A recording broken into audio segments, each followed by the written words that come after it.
আজকে এখানে মূলত হচ্ছে আমরা সবাই খেতে বসছি, ফট করে এসে কি জানি কি না বললো না বললো তা জানি না, ফট করে এসে আমাদের গায়ে গ্যাঞ্জাম শুরু করে দিল। আওয়ামী লীগের লোকজন সৈরাচার জিএম কাদের ও এসে তার লোকজন আজকে এরকম করলো। ওরা ভাই আমরা বাড্ডা থানা জাতীয়তাবাদী রাজনীতি করি। এখানে আমাদের ছাত্রদল আছে, যুবদল আমি আসছি। আমার নাম রিয়াজ। আপনারা জানেন মহান মে দিবস উপলক্ষে এখানে আমাদের প্রোগ্রাম হচ্ছে। আমরা প্রোগ্রামের মাঝখানে ক্ষুধার কারণে খেতে আসছি।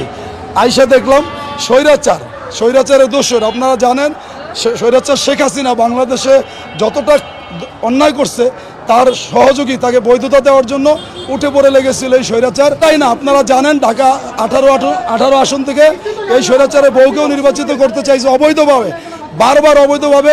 শেখ হাসিনার মতো স্বৈরাচারকে বৈধতা দেওয়ার জন্য এই স্বৈরাচার ইন্ডিয়া থেকে মিটিং করে আইসা মোদির সাথে উনি বলছিল, আপনারা জানেন যে মোদি কি বলছে, ইন্ডিয়া কি বলছে, বাংলাদেশকে বলা যাবে না ইন্ডিয়ার অনুমতি ছাড়া।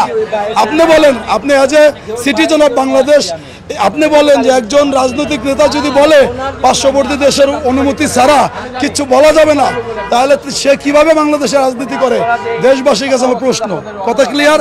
সেই স্বৈরাচারকে আমি যখন দেখলাম, স্বাভাবিকভাবে আমি যখন গুলি খাইছি আমার ভাই মারা গেছে, তাহলে আমি তো তাকে স্বৈরাচারকে বলবোই। এটা হলো প্রথম স্বৈরাচার, পরবর্তীতে স্বৈরাচারের দোসর। এরা বাংলাদেশে রাজনীতি করার কোনো প্রকার বৈধতা রাখে না। আমি গাড়ি থামাই নাই, আমি তাকে দেখে আমি শুধু আমার বাকসাতে নয় বলছি এটা স্বৈরাচারের দোসর।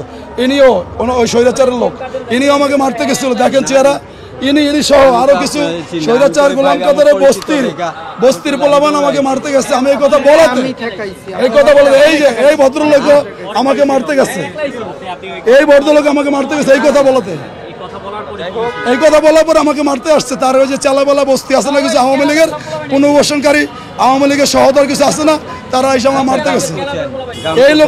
এই লোকটা আমাকে মারতে গেছে। আমি স্বৈরাচার বলার কারণে এদের বুকের ভিতরে আওয়ামী লীগ স্বৈরাচার লুকায় রয়েছে। এরা তারা যারা বাংলাদেশকে বাংলাদেশ ভাবে না, ইন্ডিয়ার রাজ্য ভাবে। এদের বিরুদ্ধে আমাদের যুদ্ধ চলছে, চলবেই।